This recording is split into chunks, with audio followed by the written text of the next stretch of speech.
Do you need sim racing gloves or shoes? Well, this is a video we're going to run through and let you know what they do, and you can decide if they're for you or not. I'm here with Sam, professional karter, also sim racer. Let's just get straight into it. Yep. So, we're going to let everyone know whether we use these or not, but we've got some gloves here, different gloves. We've also got some specialist sim racing shoes from Japan. By the way, everything here, well, these things we bought with our own money. These things have been provided to us for free by Strat, you know that. But gloves, let's start with gloves, because I actually personally don't use sim racing gloves. No.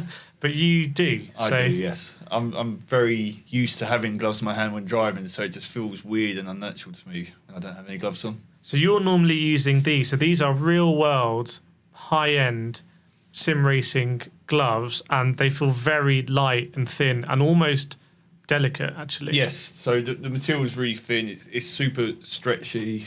It's super stretchy as well. So where it's stretchy and thin, all the air can get to it. Your hands don't get all sweaty. You can feel buttons and stuff like that.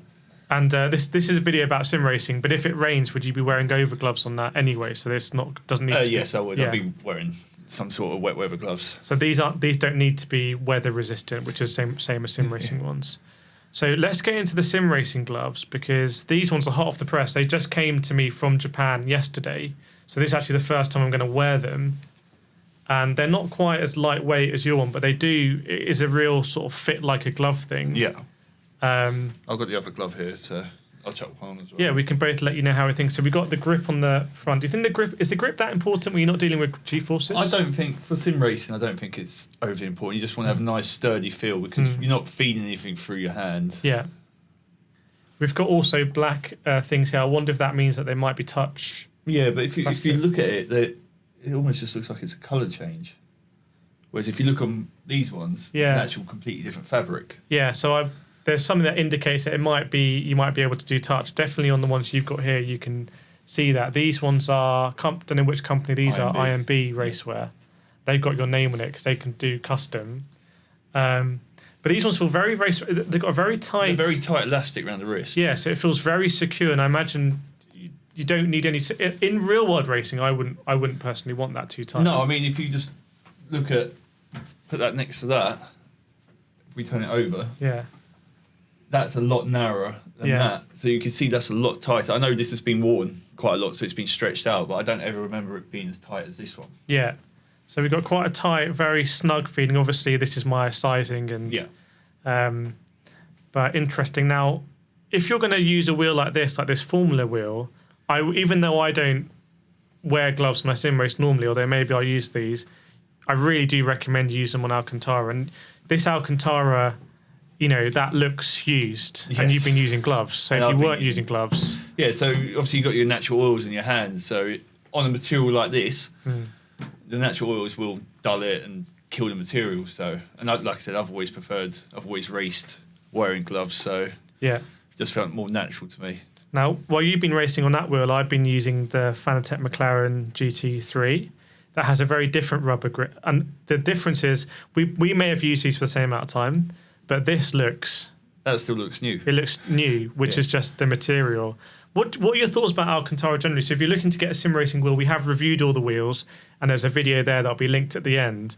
But in the context of sim racing gloves and shoes, do you like Alcantara? If you like Alcantara, what do you like about it? You put me on the spot there. I don't know, I just always like to feel like if you get in a car, like a hiring car, they're never really a rubber wheel, are they? Yeah. They're kind of like a nice leather, or I can't say the one. Yeah. Alcantara. Alcantara, I think. I've confused myself now. Yeah.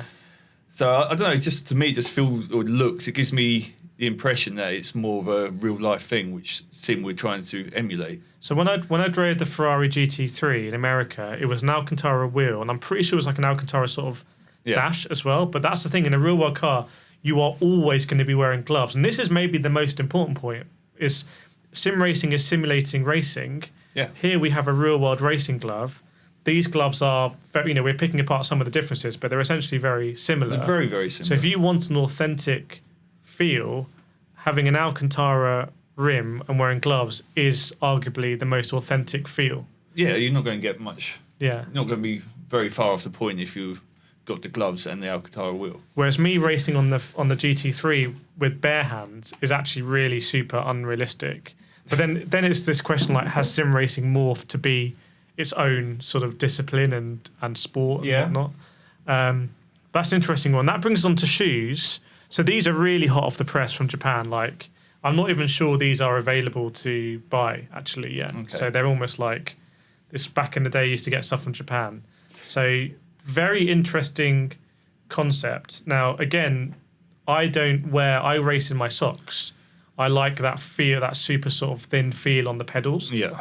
I would never go karting in socks. You wouldn't be allowed to, or like race or drive. Yeah. Whereas I actually wear an old pair of my race boots in my sim. In the sim. So you're wearing exactly the same equipment. Yeah, my race boots are race car legal. So I wear the exact right stuff. So these ones here, if you can see them, and it is quite an exciting product to talk about. Bear in mind, again, it has been provided to me for free, but I don't even think you can buy it. So, but it's almost like, football boots these days have this sort of knitwear. Like I think Nike have Fly Knit, Adidas have something like that, and it's essentially a sock on the top with a rubber padded sole. Yeah, and I've just noticed as well, if you look at the bottom, that's actually holes all the way through for venting. So that must be letting out any hot air, sweat, stuff. And you would never get that in a real world shoe because you get water or not. But you're not going to have that in sim racing. That's quite a good idea. And also noticed earlier the back bit. I don't know if we can see it. Yeah, see, this is off-centered. It's very rarely you ever sat upright. Your foots tend to be leaning, don't they? Yeah. So that's quite a good idea, having that offset. It's a nice little touch, which makes you think maybe they have really thought about this. Yeah. The rubber sole itself is definitely 100%. I don't know if I can actually take the. Yeah, I've got mine now. So even that's a nice touch. So it's honeycombed, breathable. Wow. You know what? I feel tempted to wear it without that because they're still.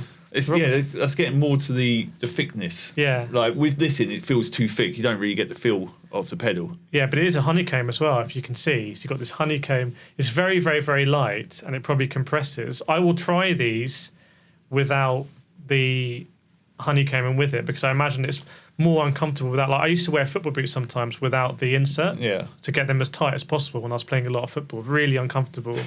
But like you feel. But did the job. Yeah, well. That's the same as these. If you're uncomfortable but you're faster in them, what are you going to be? So let's just take stock for the moment, which is if you want arguably the most authentic experience, then you can wear gloves and shoes. It's no way mandatory. The sim racing police shouldn't be coming after you. But what we have now is we have an ecosystem of sim racing bespoke, like it's bespoke for sim racing. So it does away with some of the elements that you don't need because you're not going to be going outside. Like we have the holes in the bottom here. Yeah, like obviously in real gloves, you don't need touch sensitive stuff. Yeah. So this is nicely for the sim and the touch pads if you need it. So there are some subtle differences there. But I would also say you don't need to wear this stuff. And my preference is not to wear it. But I will do a video where I wear these Strass socks and gloves and let you know how they go. So yeah, let us know in the comments if you wear sim racing gloves and socks and gloves and shoes. It'd be interesting to hear from you. But otherwise, see you next time.